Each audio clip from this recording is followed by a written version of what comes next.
Class 8th science chapter 13 sound.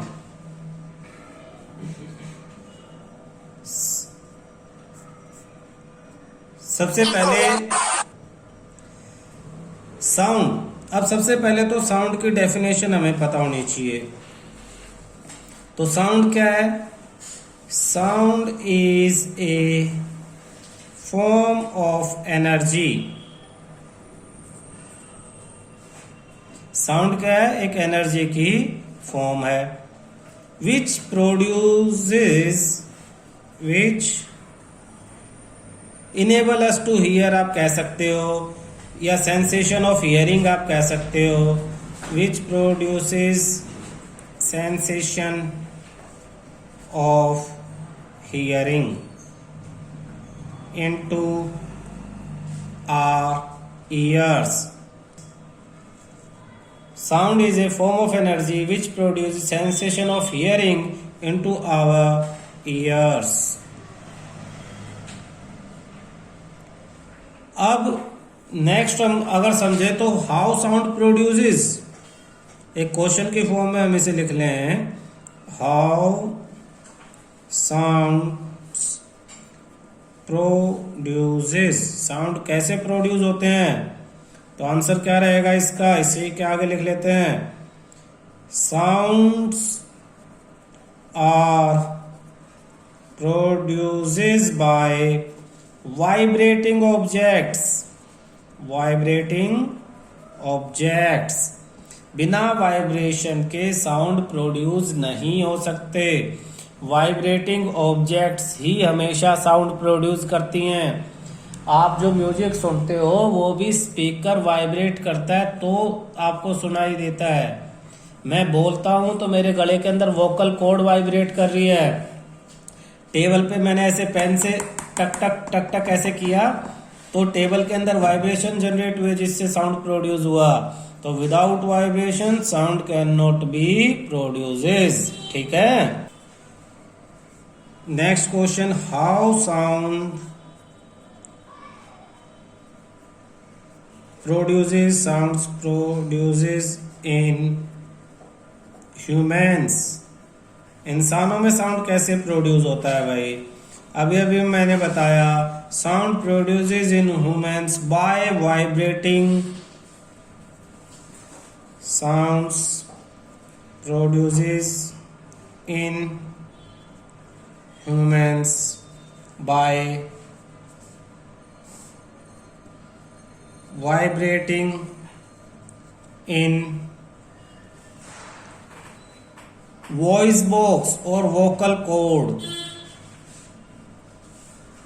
vocal cords, vocal cord के अंदर vibrations होंगे तो साउंड प्रोड्यूस होगा।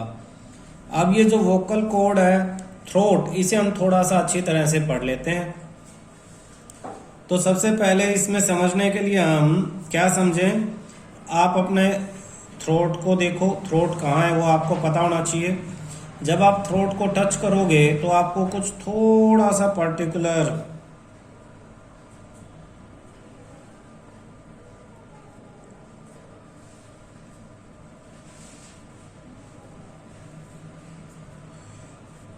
इस तरह से हल्का सा ऐसे निकला हुआ दिखाई देता है।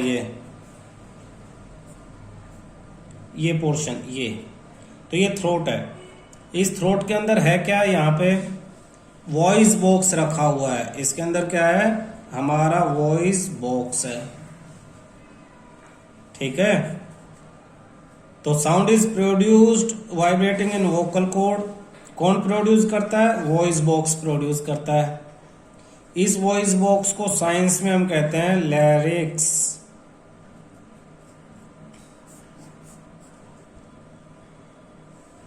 अब जब आप यहाँ फिंगर रखोगे और बोलोगे तो आप देखोगे कि यहाँ पे वाइब्रेशन हो रहा है। तो इस वाइब्रेशन को आप फील कर सकते हो। तो वॉइस बॉक्स क्या है? ये जो विंड पाइप हमारे इसी के ऊपर रखा हुआ है। दो वोकल कॉर्ड्स हमारे जो गला है वॉइस बॉक्स, इसके अंदर 2 वोकल कॉर्ड हैं जो स्ट्रेच खिंची हुई हैं और उनके बीच में बारीक सा छेद है। ये देखो, ये 2 वोकल कॉर्ड है और बीच में बारीक छेद है इस तरह से। ये बिल्कुल गुलाब के फूल जैसा सा दिखाई देता है देखने में।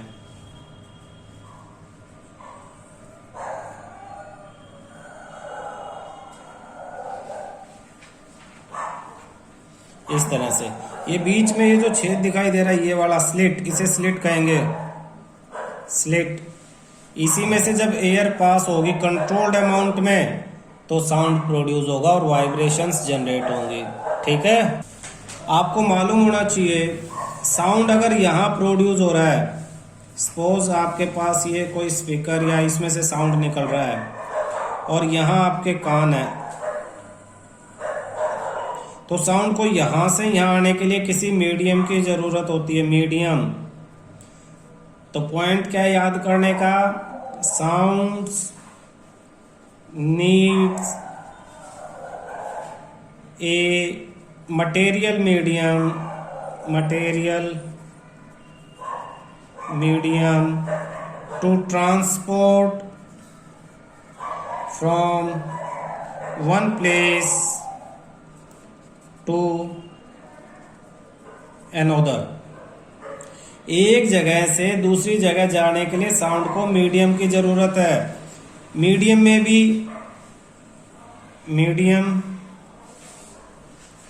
भी सॉलिड, लिक्विड और गैस। मीडियम सॉलिड हो सकता है, लिक्विड हो सकता है या गैस हो सकता है। सॉलिड में साउंड की स्पीड सबसे फास्ट, लिक्विड के अंदर साउंड की speed slow than solid, solid से स्लो, और गैस में स्लोवेस्ट, सबसे स्लो इन तीनों के कंपैरिजन में। तो साउंड सबसे ज्यादा फास्ट किस में से ट्रेवल करेगा, सॉलिड से, फिर लिक्विड से और फिर गैस से।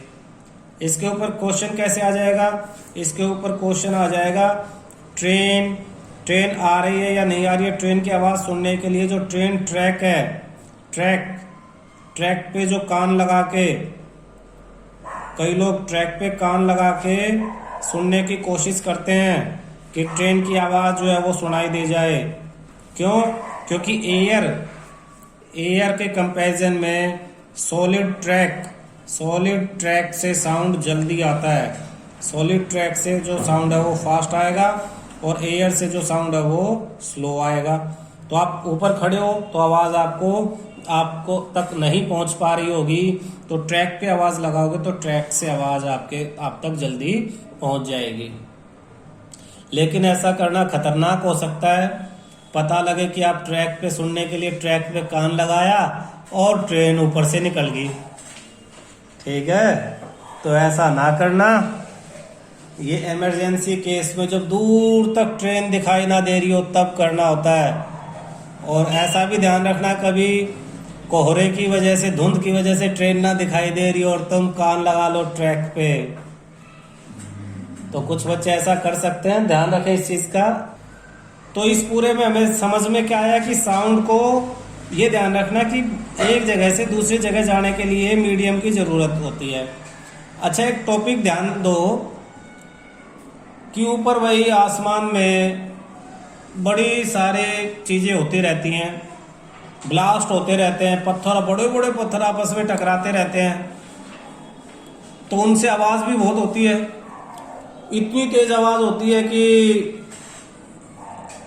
असहनीय है, पर हमें सुनाई नहीं देती। तो क्वेश्चन आ जाए, भाई हमें क्यों नहीं सुनाई देती, तो आप क्या जवाब दोगे? एक्चुअली हमें इसलिए सुनाई नहीं देती क्योंकि उनके और हमारे बीच में एक ऐसी जगह आती है जहां पे मटेरियल मीडियम ही नहीं है, यानी वैक्यूम है, और वैक्यूम से आवाज क्रॉस नहीं हो सकती। ये ध्यान रखना। हवा ही नहीं है बीच में। भाई अर्थ के बाद, अर्थ के चारों तरफ एटमॉस्फेयर है, एटमॉस्फेयर की थिकनिंग धीरे धीरे उसकी डेंसिटी कम होती रहती है और एक हाइट पे जाके सारी गैस आयन सब खत्म हो जाते हैं और उसके बाद क्या आ जाता है, वैक्यूम। तो उस वैक्यूम से दूसरी तरफ की आवाज उस वैक्यूम को क्रॉस नहीं कर सकती। तो ध्यान रखना, साउंड को एक जगह से दूसरी जगह ट्रेवल करने के लिए मीडियम, और मीडियम भी मटेरियल मीडियम, कोई ना कोई मटेरियल हो, चाहे बेशक वो गैस हो, लिक्विड हो या सॉलिड हो, उसकी जरूरत होती है, तभी साउंड ट्रेवल करता है। ठीक है। नेक्स्ट टॉपिक है कि हमें साउंड कैसे सुनाई देता है। ठीक है, ये तो ठीक है भाई, हमने देखा कि यहाँ पे साउंड प्रोड्यूस हुआ, ये देखो यहाँ पे साउंड प्रोड्यूस हुआ, इसमें से साउंड आया। ठीक है, ये स्पीकर लगा हुआ है, इसमें से साउंड आया, निकला बाहर, और ये साउंड ट्रेवल किया। साउंड ट्रेवल करने के बाद हमारे ये कान एक्सपोज, ठीक, इन्होंने साउंड को कलेक्ट कर लिया। हमारे ईयर का फंक्शन क्या है, collect the sound, to collect the vibrations of sound और साउंड एनर्जी को कलेक्ट करने का फंक्शन है। इसके बाद क्या होता है वो मैकेनिज्म हम समझेंगे। इसके बाद ये आपका भाई ईयर कैनाल, कान के अंदर की पाइप, आपने सबने देखी होगी कान के अंदर इस तरह से कैनाल पाइप का रास्ता है। इसका क्या काम है, sound energy transfer through this to hair. ये देखो ये एक मेम्ब्रेन है, मेम्ब्रेन जैसे ड्रम के ऊपर मेम्ब्रेन होती है, इसे ईयर ड्रम भी बोलते हैं, ईयर ड्रम। तो ये जो कैनाल है, ईयर कैनाल, ये साउंड को यहां से लेके यहां तक ट्रेवल कराती है। इसके बाद इस पे 3 बोन लगी होती हैं, हैमर, एनविल और स्टिरअप। ये साउंड एनर्जी को क्या करती है, मैक्सिमाइज करती हैं।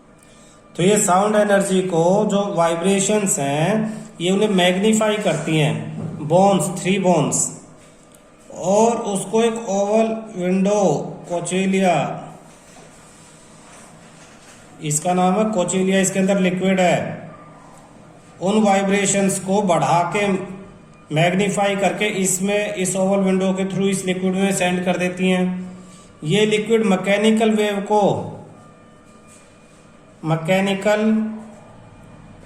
को इलेक्ट्रिकल इंपल्स में कन्वर्ट करता है, इलेक्ट्रिकल इंपल्सेस में कन्वर्ट करता है।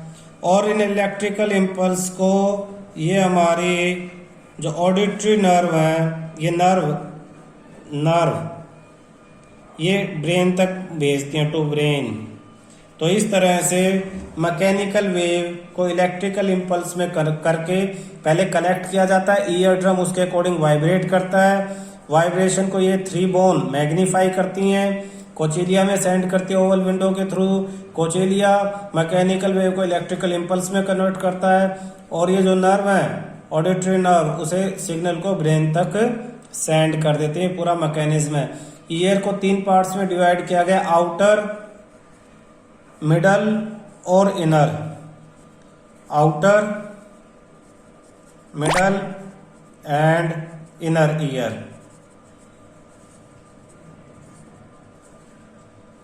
तो ये हमारा पूरा साउंड का मैकेनिज्म है। इस तरह से हम साउंड को जो है वो समझते और सुनते हैं। अच्छा, हमने पढ़ा sound is a wave, sound is a type of wave. Sound एक वेव है। वेव कैसी होती है, जनरली वेव को हम दिखाते हैं तो ऐसे दिखाते हैं, इस तरह से। ये जो मीन पोजीशन है, मीन, इससे कोई ऑब्जेक्ट कितनी मैक्सिमम एक साइड जाती है, कितनी मैक्सिमम दूसरी साइड जाती है, ये एक वेव मैंने बनाई है। तो मीन पोजीशन से मैक्सिमम डिस्टरबेंस ऊपर या नीचे हमेशा बराबर होगा, और इसी को एम्पलीट्यूड कहेंगे, एम्पलीट्यूड। तो what is amplitude? The maximum disturbance from the mean position, the maximum disturbance from mean position, mean position से मैक्सिमम डिस्टरबेंस एम्पलीट्यूड हो गया आपका। दूसरा है time period,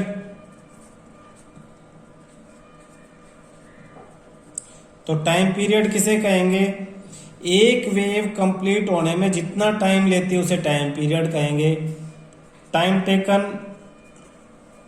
bye one wave to complete, एक वेव कंप्लीट होने में जितना टाइम लेगा उसे क्या कहेंगे हम? Time period.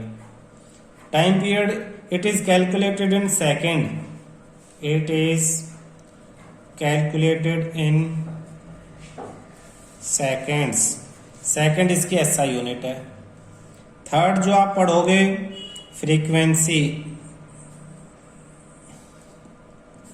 फ्रीक्वेंसी का मतलब है number of waves,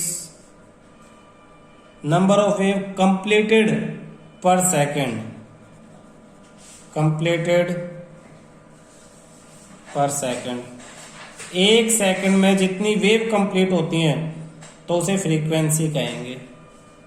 SI unit, SI unit का मतलब इसे किस में मेजर करते हैं? तो इसकी एसआई यूनिट है हर्ट्ज, हर्ट्ज। तो hertz is SI unit of H Z से इसे रिप्रेजेंट करते हैं। तो एक सेकंड में कितनी वेव कंप्लीट हुई क्या कहेंगे हम? उसे फ्रीक्वेंसी कहेंगे। Next fourth, wavelength, the distance between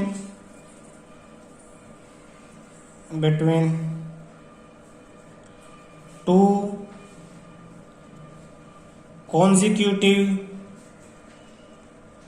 crust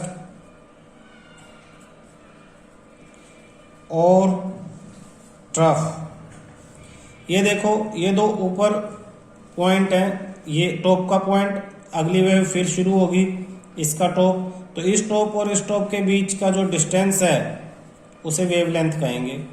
ऐसा यूनिट मीटर। तो ये वेव से रिलेटेड, वेव से रिलेटेड कुछ डेफिनेशंस थी जो तुम्हें पता होनी चाहिए। अच्छा, जो हमने फ्रीक्वेंसी की बात की, frequency number of waves produces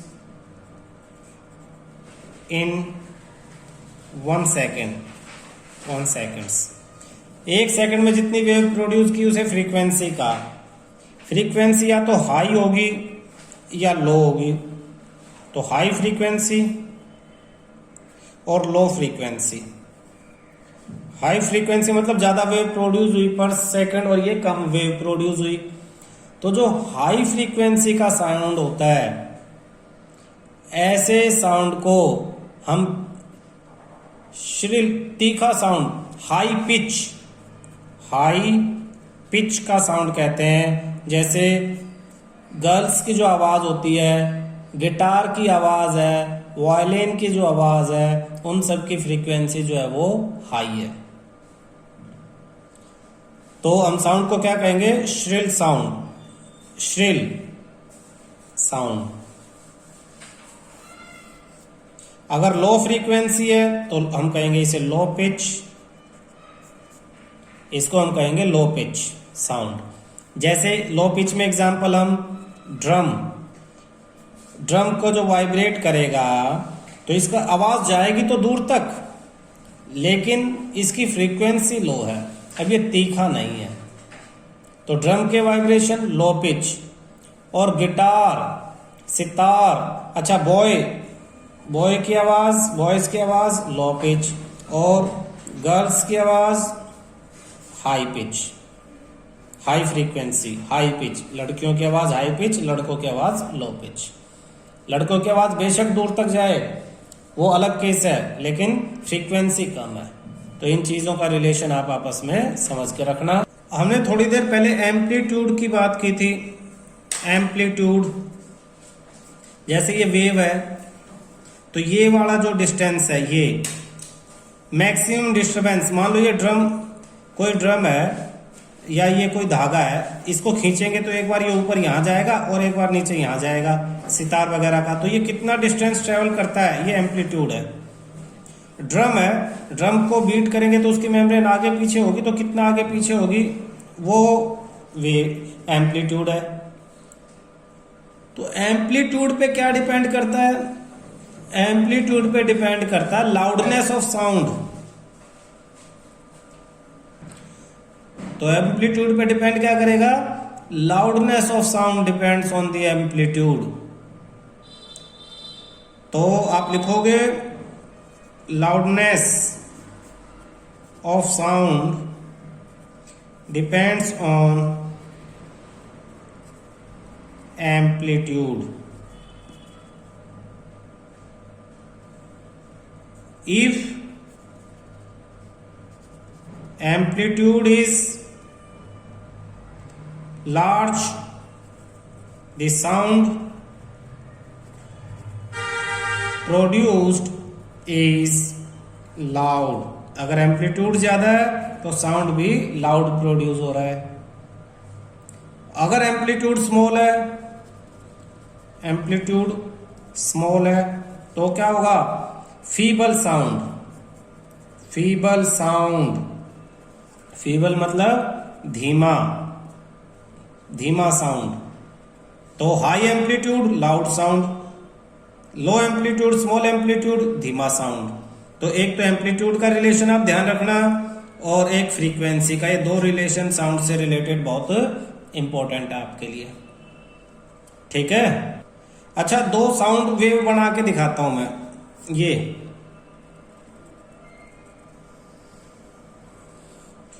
और ये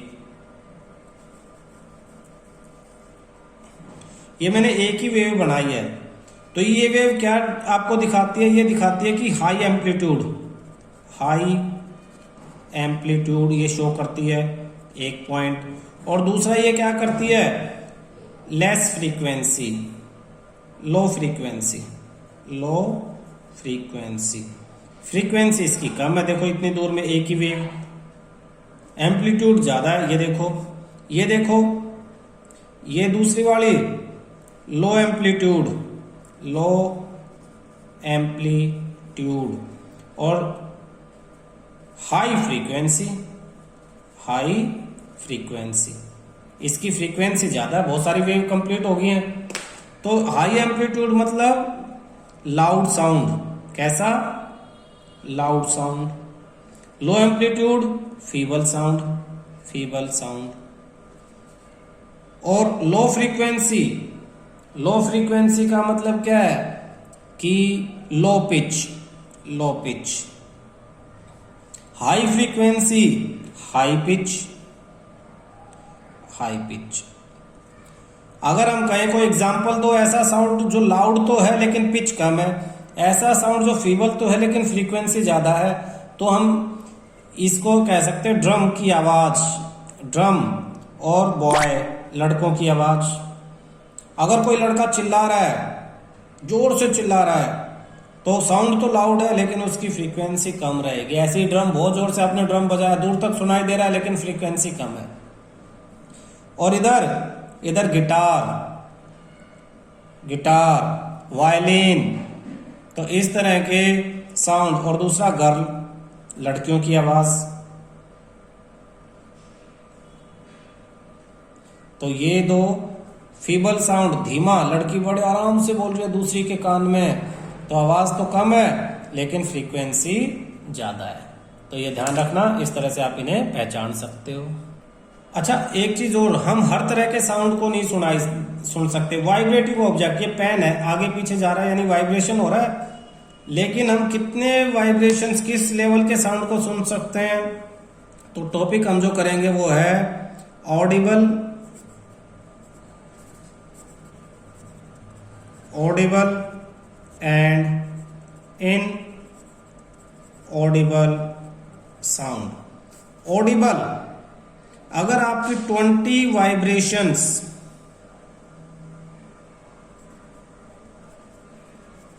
वाइब्रेशंस पर सेकंड है और 20,000 वाइब्रेशंस पर सेकंड है, यानी एक सेकंड में 20 वाइब्रेशन और यहां एक सेकंड में 20,000 वाइब्रेशन। तो इनके बीच वाले साउंड को हम सुन सकते हैं, लेकिन इससे पहले वाले को भी नहीं सुन सकते और इससे बाद वाले को भी नहीं सुन सकते। यानी ऑडिबल कौन सा है? ऑडिबल है between 20 hertz frequency, 20 hertz to 20,000 hertz audible, और inaudible less than 20 hertz and more than 20,000 hertz. 20 hertz से कम और 20,000 हर्ट्ज से ज्यादा साउंड को हम नहीं सुन सकते।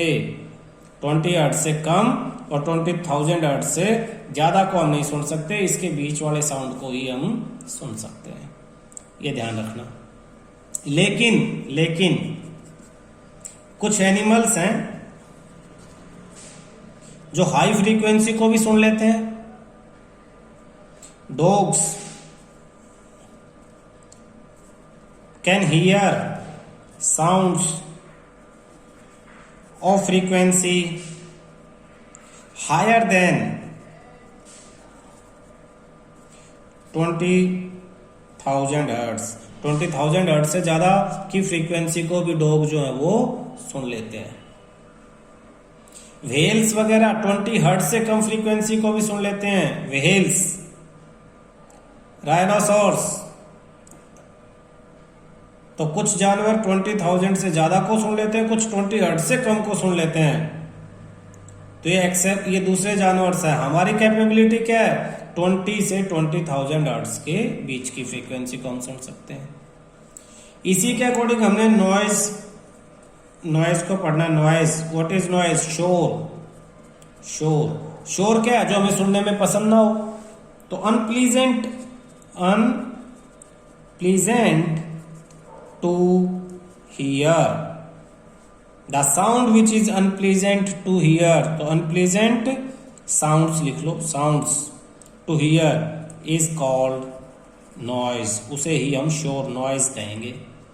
तो म्यूजिक किसे कहेंगे? इसका रेसिप्रोकल, इसका reverse.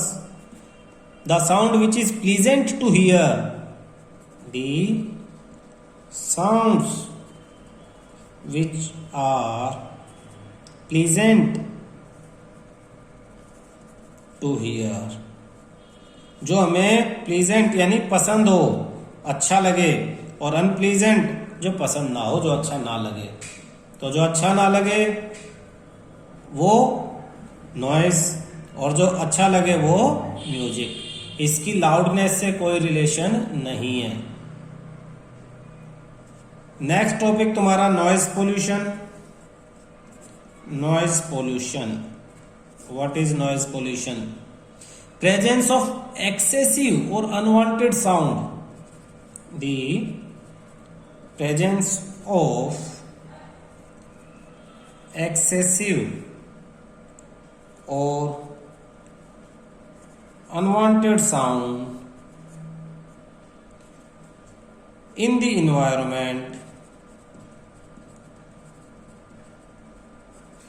is called noise pollution.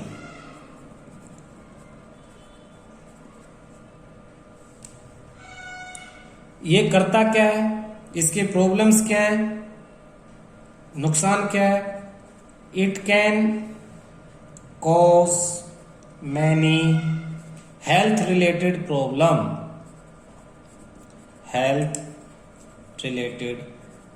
बहुत सारी हेल्थ रिलेटेड प्रॉब्लम्स जो है वो नॉइज पोल्यूशन से हो सकती हैं। हेल्थ डिसऑर्डर्स हो सकते हैं, जैसे lack of sleep, example lack of sleep, नींद ना आना। दूसरा एग्जाम्पल हाइपरटेंशन,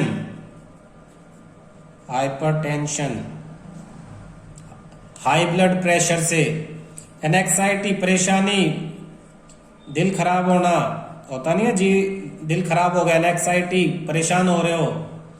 तो इस तरह से बहुत सारी हेल्थ प्रॉब्लम जो है वो नॉइज पोल्यूशन से हो सकती हैं। और अगर बहुत ज़्यादा लाउड साउंड में आप एक्सपोज हो रहे हो तो बहुत ज़्यादा जो लाउड साउंड है वो आपकी परमानेंट इम्पेयरमेंट ऑफ हियरिंग, आप परमानेंट बहरे हो जाओगे। तो a person who is exposed to a loud sound continuously may get temporary or even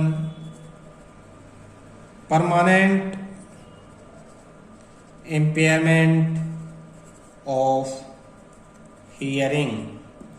अगर आप बहुत ज़्यादा लाउड साउंड के कांटेक्ट में हो तो आप टेम्परेरी या परमानेंट इम्पेयरमेंट ऑफ हियरिंग यानी सुनने की क्षमता अपनी खो सकते हो। ठीक है, तो यहाँ ये चैप्टर हमने रिवाइज कर लिया। इनको नोट्स बनाओ, याद करो, फिर मिलते हैं अगली क्लास में।